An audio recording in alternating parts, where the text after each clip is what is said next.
کمی رہتی ہے. جب کوئی شخص میرے پاس آ کے بعض اوقات بہت روتا ہے، بہت پریشان ہوتا ہے، تو میں اس سے یہ سوال کرتی ہوں کہ آپ نے اس پریشانی کے ختم ہونے کے لیے کتنی دعا کی؟ اللہ کے آگے، یعنی جتنا آپ میرے آگے رو رہے ہیں، کیا اتنا بھی اللہ کے آگے آپ روئیں؟ تو عموماً جواب نہ میں ہوتا ہے. سارے ہیلے وسیلے کر لیے، ایک اللہ ہی کو نہیں پکارا تو مشکل کہاں سے آسان ہو؟ جس در سے مشکل آسان ہونی ہے اس کو کھٹکھٹایا ہی نہیں. ہم دعا کو بڑی معمولی چیز سمجھتے ہیں. اگر کسی کو کوئی کہے نا کہ تمہیں اگر یہ مشکل ہے، تکلیف ہے تو دعا کرو، کہتے بہت دعائیں کرتے ہیں. نہیں، غافل دل سے دعائیں نہیں، اچھے دل سے دعائیں، محبت سے دعا، عاجزی سے، چپکے چپکے، بلند آواز سے، رو کے، سسکیاں لے کے، سجدے میں، قبولیت کے اوقات میں دعا دعا دعا. اب یہاں ان کے پاس غار میں کچھ نہیں، لیکن یہ کیا کر رہے ہیں؟ دعا کر رہے ہیں. کیا کہتے ہیں کہ اے اللہ، ہمیں اپنے پاس سے، یعنی محض خالصتاً اپنے فضل سے، اپنی جناب سے ہمیں کوئی رحمت جو تو چاہے عطا فرما دے. جیسے موسیٰ علیہ السلام نے دعا کی تھی نا، ربی انی لما انزلت الی من خیر فقیر، اے میرے رب، بے شک تو جو بھی بھلائی مجھے عطا کرے، میری طرف نازل کرے، میں اس کا محتاج ہوں، میں ہر خیر کا محتاج ہوں. کیا ہم نہیں ہیں؟ ہم بھی تو ہر خیر کے محتاج ہیں نا. ہر ضرورت کی چیز، ہر فائدے کی چیز ہمیں چاہیے.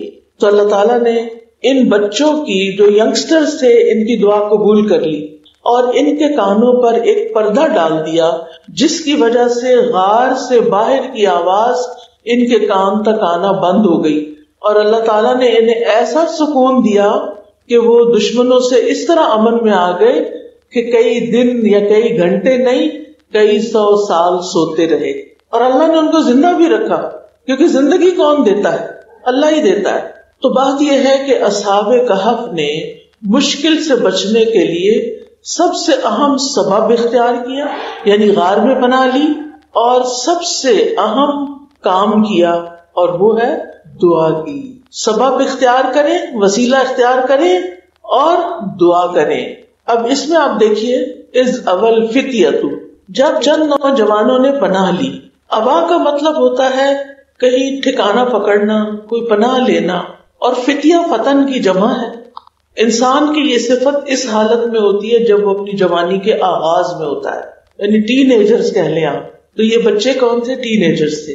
لیکن اللہ نے ان کو ہدایت دے دی تھی. تو انہوں نے یہ دعا کی تھی، ربنا آتنا من لدنک رحمہ، کہ اللہ ہمیں اپنے پاس سے رحمت عطا کر، ہمیں دین پر ثابت قدمی عطا کر، ہر شر سے ہماری حفاظت فرما اور ہمیں خیر کی توفیق عطا کر. تو رحمت میں، یعنی جب انسان کہتا نا اللہ اپنی رحمت بھیج، اللہ ہم تیری رحمت کے محتاج ہیں، وہ کیا مانگ رہا ہوتا ہے؟ رحمت میں کیا کیا چیز شامل ہے؟ رحمت ہو جائے تو کیا کچھ ملتا ہے؟ آپ جو کہتے ہیں یا حیو یا قیوم برحمتک استغیث، اے زندہ رکھنے والے خدا، اے قائم رہنے والے، میں تیری رحمت کی فریاد کرتی کہ اپنی رحمت بھیج. کیا بھیجے؟ یعنی اس وقت کی جو خاص ضرورت ہے وہ پوری ہو جائے. اچھا، رحمت مانگنا زیادہ فائدے کا کیوں ہے؟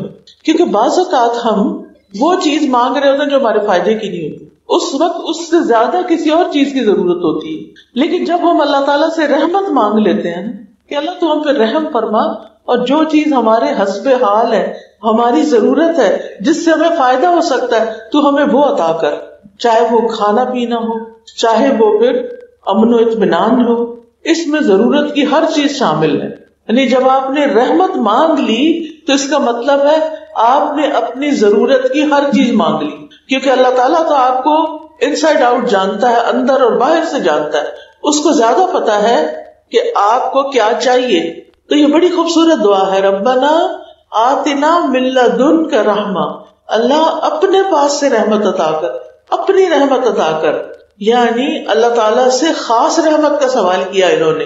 مقصد کیا تھا کہ جب رحمت آئے گی تو ہمیں کھانا پینا بھی ملے گا، ہمیں حفاظت بھی ملے گی، اور ہمیں اللہ تعالیٰ کی رحمتیں بھی ڈھانپ لیں گی. وَهَيِّئْ لَنَا مِنْ أَمْرِنَا رَشَدًا. ہیئ کا لفظ جو ہے نا، یہ تہیئۃ سے ہے. تہیئۃ اس کا مطلب ہوتا ہے کام کو آسان اور سہولت والا بنانا، فیسیلیٹیٹ کرنا، یہاں تک کہ اس کے ساتھ کوئی مشکل یا مشقت نہ ملی ہوئی ہو. تو یہاں انہوں نے دین اور دنیا دونوں کی اصلاح اور دونوں کی خوبصورتی کے بارے میں سوال کیا کہ ہمیں اس کی بہترین چیز عطا ہو، یعنی دین اور دنیا کے جو بہترین چیزیں ہیں وہ ہمیں نصیب ہو. اور رشد کا معنی ہوتا ہے سیدھے راستے کی طرف ہدایت، اس کا اپوزٹ غی ہوتا ہے، غی. تو ان نوجوانوں نے معاملات کی آسانی کے لیے دو اسباب اختیار کیے. ایک تو ایسی جگہ پر بھاگ کر گئے جہاں دشمن نہیں پہنچ سکتے تھے. پھر انہوں نے کسی اور پہ بھروسہ نہیں کیا، نہ اپنی ذات پہ کیا، نہ کسی مخلوق پہ کیا، نہ کسی دیکھی یا اندیکھی مخلوق سے، بلکہ انہوں نے کیا کیا، عاجزی اور انکساری کے ساتھ اپنے معاملات کی آسانی کا سوال کیا اور یہ کرتے رہے. یعنی کوشش کر کے بھاگ کے وہاں پہنچے اور پھر دعا بھی کی. تو اللہ تعالیٰ نے ان کی دعا قبول کر لی اور ان کے لیے معاملات کو آسان فرما دیا. کیا ہوا تھا سورۃ کہف میں، یہ واقعہ پڑھا آپ نے. اللہ تعالیٰ نے ان کی دعا قبول کی تھی، پھر ان کو کیا ملا تھا، ان کو کئی سو سال تک دشمن سے حفاظت ملی. اور پھر جب وہ سو کر اٹھے تو ان کی وجہ سے لوگوں کا ایمان ریوائیو ہو گیا، کیونکہ اس وقت کے بادشاہ کو ایک اور مسئلہ تھا، اور وہ کیا تھا، وہ آخرت کو نہیں مانتا تھا. تو ان کو کئی سو سال سلا کے پھر اٹھا کے اللہ نے بتا دیا کہ اگر کوئی 1000 سال بھی سویا نا، موت نیند کی بہن ہے نا، 1000 سال بعد بھی اللہ اس کو اٹھا سکتا. اللہ تعالیٰ کے لیے کچھ مشکل ہے. تو اب آپ دیکھیے کہ اللہ سبحانہ و تعالیٰ کو ان کا یہ معاملہ اتنا پسند آیا کہ قیامت تک ان کا قصہ قرآن پاک کی بہترین صورت میں محفوظ ہو گیا، جس کو لاکھوں مسلمان ہر جمعے پڑھتے ہیں.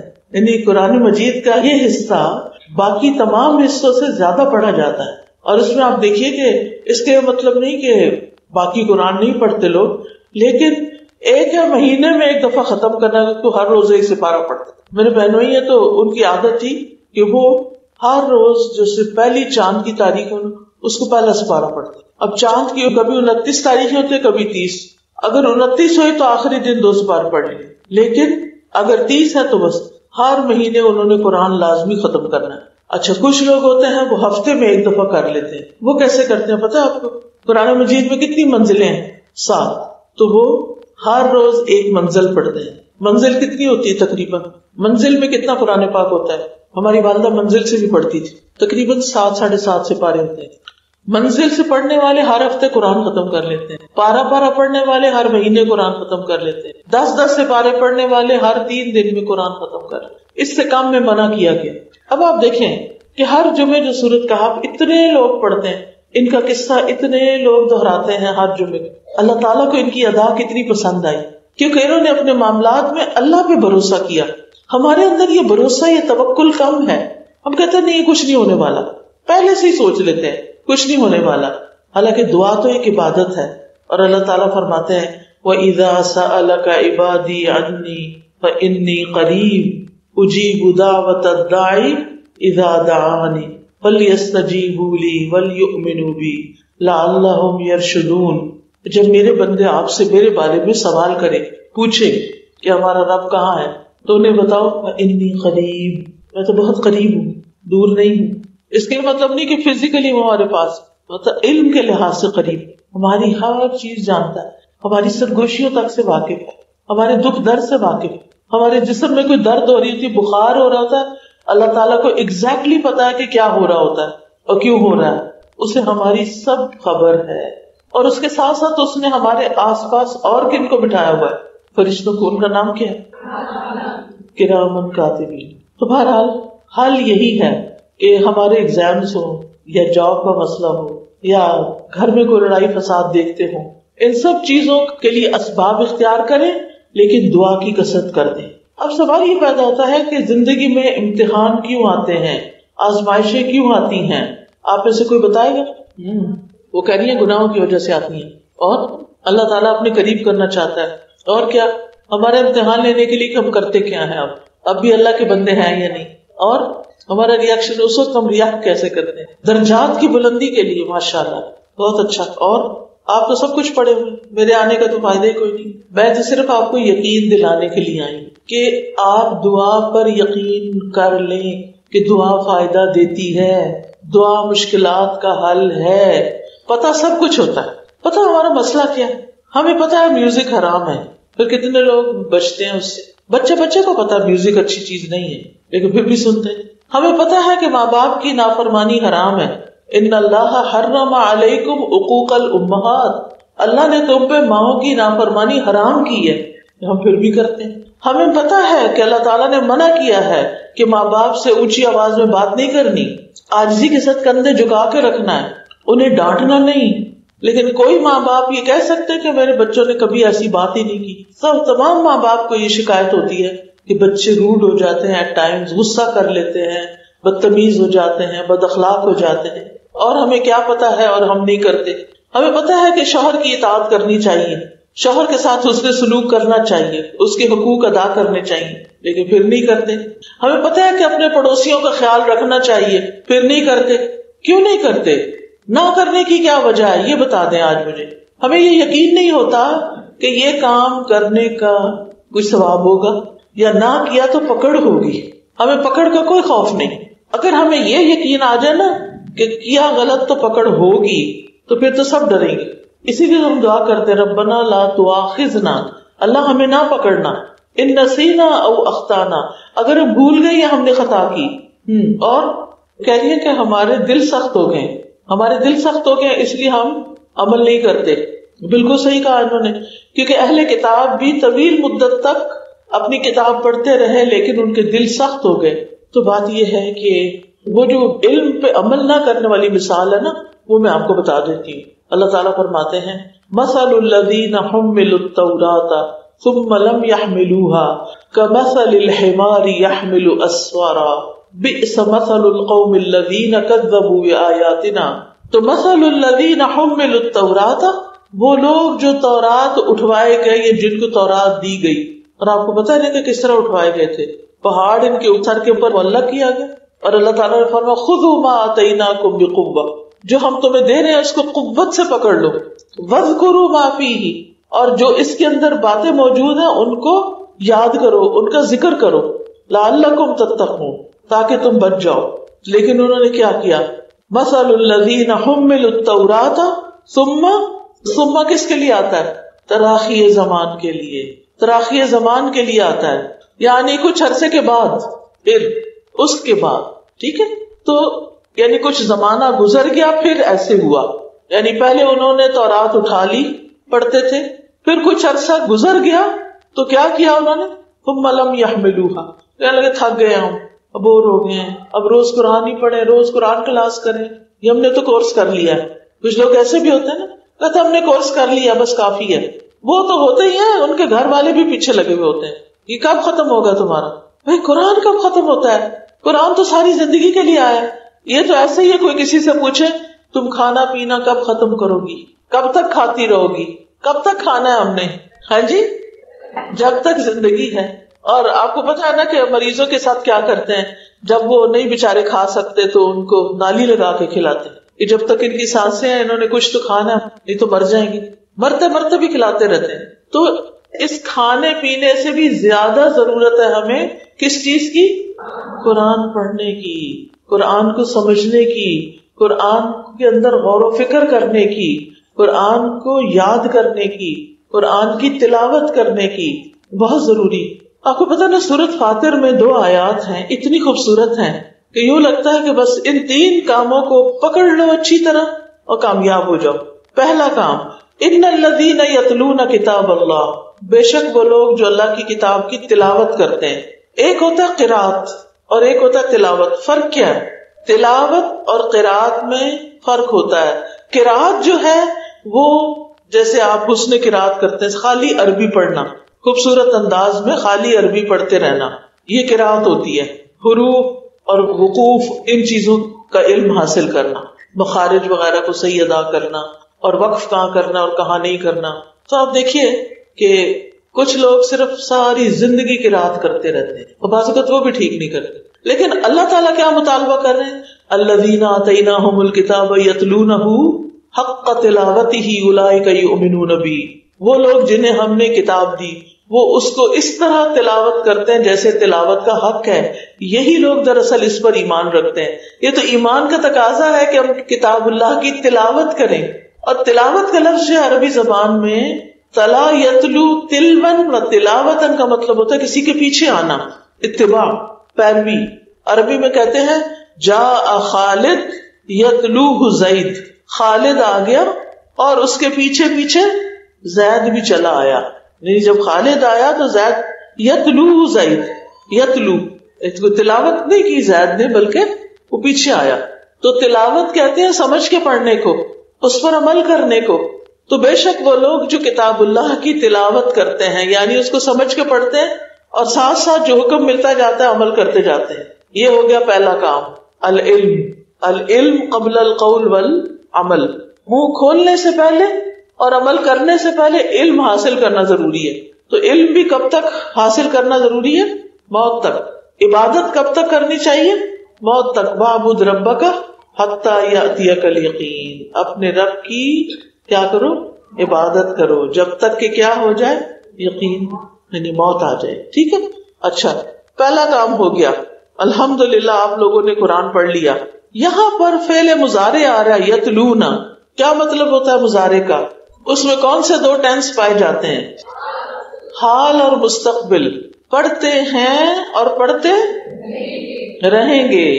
ان الذین یتلون کتاب اللہ، بے شک وہ لوگ جو کتاب اللہ پڑھتے ہیں اور کتاب اللہ پڑھتے رہیں گے، ساری زندگی پڑھتے رہیں گے، سمجھ سمجھ کے پڑھتے رہیں گے. اور میری وہ بہنیں جو آج پہلی دفعہ لیکچر سن رہی ہیں اور کتاب اللہ کی تلاوت کی بات سن رہی ہیں، میری ان سے ریکویسٹ ہے کہ اگر آپ نے ابھی تک قرآن کا ترجمہ نہیں سیکھا تو اب جلد شروع کر لیں، دیر نہ کریں، اس لیے کہ نہیں پتا کب بلاوا آ جائے، کب جانا پڑ جائے. تو ان الذین یتلون کتاب اللہ واقاموا الصلاۃ، دوسرا کرنے کا کام، اور انہوں نے نماز قائم کر لی. اقامو کون سا سیکھا ہے؟ ماضی کا، یعنی نماز کا اہتمام کر لیا. پہلا کام تلاوت کرتے رہتے ہیں، دوسرا کام نماز پڑھ لی انہوں نے. اور اقامت صلاۃ میں کیا ہوتا ہے؟ اس کی کچھ شرائط ہیں. مثلا جسم پاک، جگہ پاک، کپڑے پاک، وضو کیا ہوا ہو، کپڑے ساتر ہوں. بہت سی خواتین سمجھتی ہیں کہ شاید سفید ململ کا دوپٹہ ضروری ہے نماز کے لیے، اور اب تو ململ ایسی ملتی ہے کہ جس میں جسم ہی نہیں چھپتا، بال ننگے ہو رہے ہوتے ہیں. جس کپڑے میں بال ننگے ہوں اس میں نماز نہیں ہوتی، سب کو پتا. پھر عمل بھی کرتے ہیں اس پہ الحمدللہ. تو نماز قائم کی. پھر قبلہ رخ ہونا. بعض لوگ قبلے کا ہی اہتمام نہیں کرتے، تو قبلہ اگر درست نہیں تو نماز ہوگی نہیں. پھر اور ایک چیز بھی ہے، وہ کیا ہے؟ بڑی اہم چیز، نیت. تو اپنی جگہ نیت کے بغیر تو نماز ہوتی نہیں، سنت کے مطابق بھی ٹھیک ہے. اور وقت کی پابندی، قرآن مجید میں آتا ہے نا، ان الصلاۃ کانت علی المؤمنین کتابا موقوتا. فجر کی نماز کا وقت کیا ہے؟ سورج نکلنے سے پہلے کے بعد؟ پھر کیوں سوئے رہتے ہیں سورج نکلنے تک؟ کیوں نہیں الارم لگاتے؟ کیوں نہیں جاگتے؟ نہیں پتا. کل ہم اللہ تعالیٰ کو جا کے یہ کہہ سکیں گے اللہ ہمیں تو پتا ہی نہیں تھا کہ فجر کب پڑھی جاتی ہے. ایک نماز چھوڑنے کا نقصان کیا ہے؟ جس کی اثر کی نماز چھٹ گئی گویا اس کا گھر اور گھر والے سب تباہ ہو گئے. اتنا بڑا نقصان ہے ایک نماز چھوڑنے کا. اچھا، فجر کی نماز چھوڑنے کا کیا نقصان ہے؟ صحیح بخاری میں ایک طویل روایت آتی ہے، اس کے اندر کئی سین ہیں جو آپ صلی اللہ علیہ وسلم کو دکھائے گئے اور ان لوگوں کا انجام بتایا گیا جنہوں نے یہ غلط کام کیے تھے. اس میں پہلی چیز جو بتائی گئی وہ یہ کہ نبی صلی اللہ علیہ وسلم سو رہے تھے تو آپ کے خواب میں فرشتے آئے اور وہ آپ کو ایک پہاڑ پر لے گئے. جب وہاں پہنچے تو آپ نے دیکھا کہ ایک شخص لیٹا ہوا، ایک شخص اس کے سرانے کھڑا، اس نے ہاتھ میں بھاری پتھر اٹھایا ہوا اور وہ لیٹے ہوئے شخص کے سر پہ مارتا ہے. اس کا سر کچلا جاتا ہے اور پتھر دور جا گرتا ہے. وہ دور جا کے پتھر اٹھا کے لاتا ہے، بائی دا ٹائم وہ سر دوبارہ جڑ جاتا ہے، پھر مارتا ہے، پھر اسی طرح پتھر گرتا ہے، پھر لاتا ہے، پھر مارتا ہے، پھر مارتا ہے. تو نبی صلی اللہ علیہ وسلم نے پوچھا کہ یہ کیا ماجرا ہے، یہ ایسے کیوں ہو رہا ہے، یہ مجھے کیا دکھایا جا رہا ہے؟ تو بتایا گیا کہ یہ وہ شخص ہے جس نے قرآن بھی پڑھا اور پھر وہ فجر کی نماز پڑھے بغیر سوتا رہا. آج آپ دیکھیں کتنے لوگ ایسے ہیں جو حافظ بھی بن جاتے ہیں اور ان کی مائیں کھپ جاتی ہیں اٹھا کے ان کو صبح فجر کو، حتیٰ کہ چھوڑ دیتی ہیں، چلو جیسے تم پھر کرو، وقت پہ نماز کے لیے نہیں اٹھتے. کسی کو تو اٹھانے کی ضرورت ہی نہیں ہونی چاہیے. ہم میں سے ہر شخص یہ سوچ کے سوئے کہ میں نے اٹھ کے نماز پڑھنی ہے اور وقت پہ ادا کرنی ہے، کیونکہ ان الصلاۃ کانت علی المؤمنین کتابا موقوتا۔ پھر اس کے بعد تیسری چیز وَأَنفَقُوا مِمَّا رَزَقْنَاهُمْ سِرًّا وَعَلَانِيَةً، اور وہ اس میں سے خرچ کرتے ہیں جو ہم نے ان کو دیا، کھلے بھی اور چھپے بھی، سامنے بھی دے دیتے ہیں اور چھپا کے بھی دیتے ہیں۔ کیوں چھپا کے کیوں دیتے ہیں؟ تاکہ دوسرے کی عزت نفس مجروح نہ ہو، تاکہ ہماری نیت خراب نہ ہو۔ اور دکھا کے کیوں دیتے ہیں؟ تاکہ اوروں کو انسپریشن ہو، وہ بھی دیں۔ تو یہ جو لوگ ہیں وہ انفاق فی سبیل اللہ کرتے ہی رہتے ہیں، دائیں بائیں آگے پیچھے، ضرورت مند کو، عورت مرد، اپنے ملک کا، دوسرے ملک کا، اپنے رنگ نسل کا، اپنا رشتہ دار، غیر رشتہ دار، جہاں ضرورت ہوتی ہے دیتے ہیں۔ وَأَنفَقُوا مِمَّا رَزَقْنَاهُمْ سِرًّا وَعَلَانِيَةً يَرْجُونَ تِجَارَةً لَن تَبُورَ، یہ ایسی تجارت کی امید رکھتے ہیں جس میں کوئی گھاٹا ہونا ہی نہیں، لن تبور، کبھی برباد نہیں ہوگی، کبھی ہلاک نہیں ہوگی۔ کیا دنیا میں کوئی ایسا بزنس ہے کہ جس میں کبھی نقصان نہ ہو؟ نہیں ہے، لیکن اللہ کے ہاں یہ بزنس ہے۔ ان الذین یتلون کتاب اللہ واقاموا الصلاۃ وانفقوا مما رزقناہم سرا وعلانیہ یرجون تجارۃ لن تبور۔ کیوں یہ تین کام کیوں بتائے گئے؟ لیوفیہم اجورہم ویزیدہم من فضلہ انہ غفور شکور۔ لیوفیہم، تاکہ انہیں پورے دے دے۔ کیا دے دے؟ جو انہوں نے اعمال کیے اس کا بدلہ، اور جو انہوں نے مال اللہ کے راستے میں خرچ کیا اس کو 700 گنا بڑھا کے اور کئی گنا بڑھا کے دے۔ تو آپ سوچئے کہ کتنا بڑا اجر ہے اللہ کے راستے میں مال خرچ کرنے۔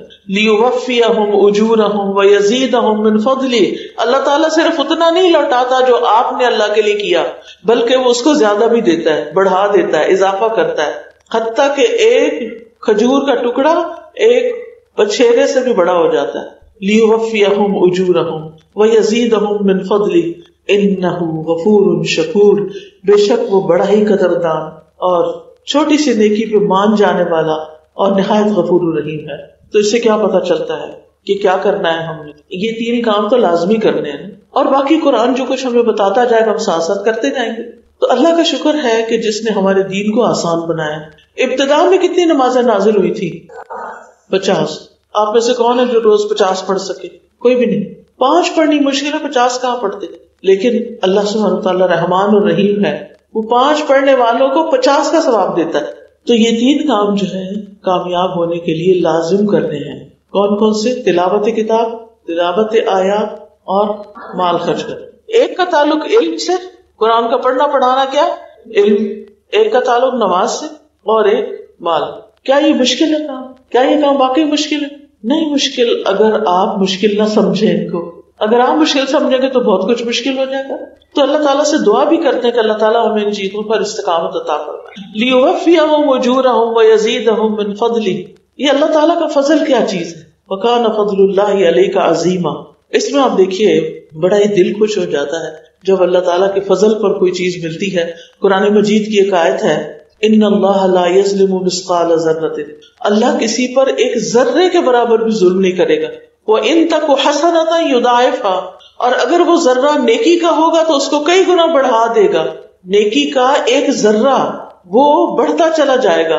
وَيُؤْتِ مِن لَّدُنْهُ أَجْرًا عَظِيمًا، اور اس کے علاوہ اپنے پاس سے اجر عظیم عطا کرے گا۔ کیا کوئی انسان ایسا ہے کہ آپ اس کے لیے کام کریں اور وہ آپ کو اتنی زیادہ مزدوری دے؟ تو بہرحال بات یہ ہے کہ ہم اللہ تعالیٰ کو بھلا دیتے تو اللہ تعالیٰ بھی ہمیں بھلا دیتے ہیں۔ اللہ کو یاد کرنے کے طریقے کیا ہیں؟ نماز ہے، قرآن ہے، اور صبح و شام کے اذکار ہیں۔ دن میں بھی ہر کام سے پہلے کی جو دعائیں بتائی گئی ان کو یاد کر لینا چاہیے، اور اس کے علاوہ سبحان اللہ، الحمدللہ، اللہ اکبر۔ پھر یہ جو تسبیح ہے نا، ایک سبحان اللہ والحمدللہ ولا الہ الا اللہ واللہ اکبر، اس کو کھلا پڑھ۔ اس کے فضیلت کے بارے میں آتا ہے کہ جس کو دشمن کا ڈر، جو رات کے اندھیرے سے ڈرتا ہو، وہ اس قول کی کثرت کر دے۔ تو یاد رکھیے دنیا کی زندگی تو ہے ہی آزمائش۔ کیا ہے؟ آزمائش۔ اس زندگی میں امتحان کو لازمی آنا ہے۔ اس زندگی میں امتحان کا آنا کیوں لازم ہے؟ تاکہ اللہ دیکھے کہ تمہیں اچھے کام کون کرتا ہے۔ اللہ سبحانہ وتعالی ایمان میں انسان کے سچ اور جھوٹ کو آزما لیتا ہے۔ انسان کو خیر اور شر دونوں طرح سے آزمایا جاتا ہے، دے کے بھی نعمت آزمایا جاتا ہے اور لے کے بھی آزمایا جاتا ہے۔ آزمائش کے ذریعے اللہ تعالیٰ انسان کو بلند درجہ دیتا ہے، پھر یہ پاک کرنے کا سبب ہے، اللہ کی طرف سے بھلائی کا ارادہ ہے، اللہ کی بندے سے محبت کی نشانی ہے۔ اچھا یہ بتائیے کہ کیا انبیاء کی زندگیوں میں کوئی پریشانی آئی تھی؟ حضرت آدم کی زندگی میں کب؟ جب ان سے جنت کا لباس اتروا لیا گیا تھا، انہوں نے کیسے فیل کیا ہوگا؟ نوح علیہ السلام کی زندگی میں کوئی پریشانی تھی؟ موسیٰ علیہ السلام کے لیے کوئی زندگی میں پریشانی تھی؟ کس کی طرف سے تھی؟ فرعون کی طرف سے۔ یعقوب علیہ السلام کی کوئی زندگی میں پریشانی تھی؟ کتنے سال رہی؟ 40 سال تقریباً۔ آگے بیچ دیے گئے، کنویں میں پھینک دیے گئے، پھر ان کی جسمانی تکلیف جو تھی ان کی، اور اسی طرح بہت ساری چیزیں۔ پھر یوسف علیہ السلام کی زندگی میں کوئی امتحان تھا، اور یاد رکھیے امتحان خیر سے بھی ہوتا ہے، خیر سے بھی آتا ہے، نعمتوں سے بھی آتا ہے۔ ایوب علیہ السلام کی زندگی میں کوئی تکلیف تھی؟ کیا تھی؟ اللہ نے سب کچھ دیا اور سب کچھ واپس لے لیا، لیکن انہوں نے کیا کیا؟ انا وجدناہ صابرا، ہم نے اسے صابر پایا، نعم العبد، کتنا اچھا بندہ ہے۔ تو صبر کرنے والے تو اللہ کے بڑے پیارے ہیں۔ انہ اواب، وہ تو بہت زیادہ رجوع کرنے والا ہے۔ نبی صلی اللہ علیہ وسلم پر کوئی مشکل وقت آیا؟ کون سا دن بہت مشکل تھا؟ طائف کا، اور اس کے علاوہ بھی بہت ساری مشکلات ہیں۔ حضرت عائشہ پہ کوئی مشکل آئی تھی؟ ہر ایک کی آزمائش مختلف ہے۔ جب ہم قرآن پڑھتے ہیں تو اپنے آپ کو کہاں رکھتے ہیں؟ یعنی قرآن مجید کی تلاوت جب ہم کرتے ہیں تو پھر اس موقع پر ہم دیکھتے جاتے ہیں کہ کتنے پیغمبر آئے اور کتنی ان کو مشکلات آئی اور ہم کہاں کھڑے۔ پھر سابقہ امتوں پر تنگ حالات آئے۔ اچھا میں کوئی ریمائنڈر دے رہی ہوں کہ اگر آپ چاہتے ہیں کہ آپ کی مشکلات آسان ہوں تو آپ کچھ کام کریں۔ نمبر 1، ایمان اور عمل صالح۔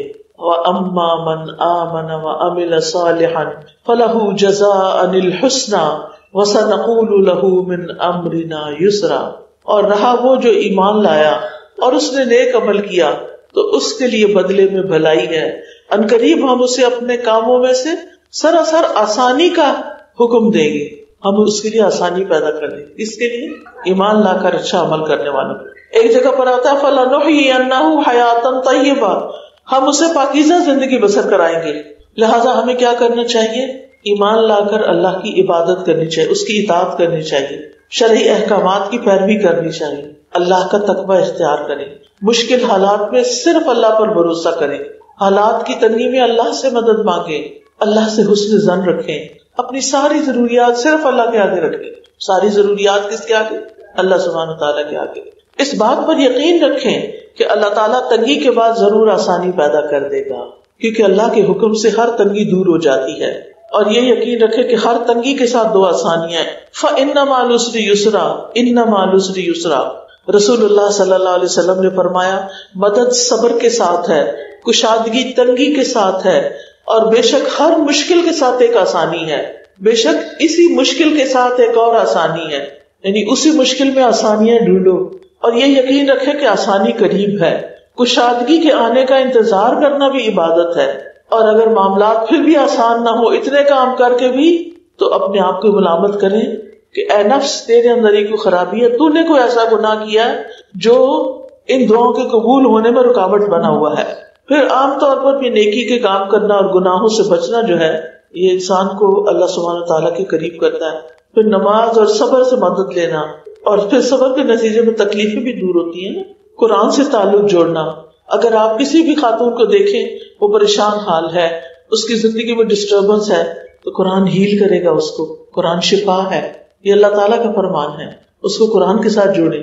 پھر اسی طرح مشکل حالات میں جزا فضا نہیں کرنی، بندوں سے شکوے نہیں کرنے، ٹھیک ہے، شکر ادا کرنا ہے۔ اور مصیبت 4 باتوں پر ہوتی ہے، مصیبت پر 4 حالتیں گزرتی ہیں اور ان پر انسان کو پھر شکر ادا کرنا چاہیے۔ شابی کہتے ہیں کہ شرح نے کہا مجھے مصیبت لاحق ہوتی ہے تو میں اس پر 4 مرتبہ اللہ کا شکر ادا کرتا ہوں۔ میں اس بات پر شکر ادا کرتا ہوں کہ مجھے اس سے بڑی مصیبت نہیں آئی، اور میں اس بات پر اللہ کا شکر ادا کرتا ہوں کہ اس نے مجھے صبر دیا، میں اس بات پر اللہ کا شکر ادا کرتا ہوں کہ اس نے مجھے انا للہ و انا الیہ راجعون کی توفیق بخشی، میں اس بات پر شکر ادا کرتا ہوں کہ یہ مصیبت میرے دین میں واقع نہیں ہوئی، یہ دنیا کی تھی، دنیا بھی ختم ہو جائے گی، مصیبت بھی ختم ہو جائے گی۔ ایک اور نسخہ مشکل حل کرنے کا، دوسروں کی مشکلات حل کریں۔ اگر آپ چاہتے ہیں آپ کی زندگی میں آسانی ہو تو آپ کیا کرنا شروع کر دیں؟ اوروں کے کام آئیں۔ پھر دعاؤں کی کثرت، ذکر کی کثرت، اور ذکر کے بہت سارے فائدے، اور تنگی کن چیزوں سے پیدا ہوتی ہے؟ نمبر 1 اپنے گناہوں سے، پھر اللہ کے ذکر سے منہ موڑنے سے، پھر عبادت کے لیے وقت نہ نکالنے سے، پھر محض دنیا کی فکر کرنے سے معاملات سلجھنے کے بجائے بگڑ جاتے، پھر رب سے بے نیازی، پھر بخل کرنا اور دین سے بے پرواہ ہونا۔ تو آئیے ہم اب مل کے دعا کر لیتے ہیں۔ سبحان اللہ والحمد للہ ولا الہ الا اللہ واللہ اکبر ولا حول ولا قوة الا باللہ العلی العظیم۔ اللہم صل علی محمد وعلی آل محمد کما صلیت علی ابراہیم وعلی آل ابراہیم انک حمید مجید۔ اللہم بارک علی محمد وعلی آل محمد کما بارکت علی ابراہیم وعلی آل ابراہیم انک حمید مجید۔ ربنا آتنا فی الدنیا حسنۃ وفی الآخرۃ حسنۃ وقنا عذاب النار۔ ربنا آتنا من لدنک رحمۃ وہیئ لنا من امرنا رشدا۔ ربنا آتنا من لدنک رحمۃ وہیئ لنا من امرنا رشدا۔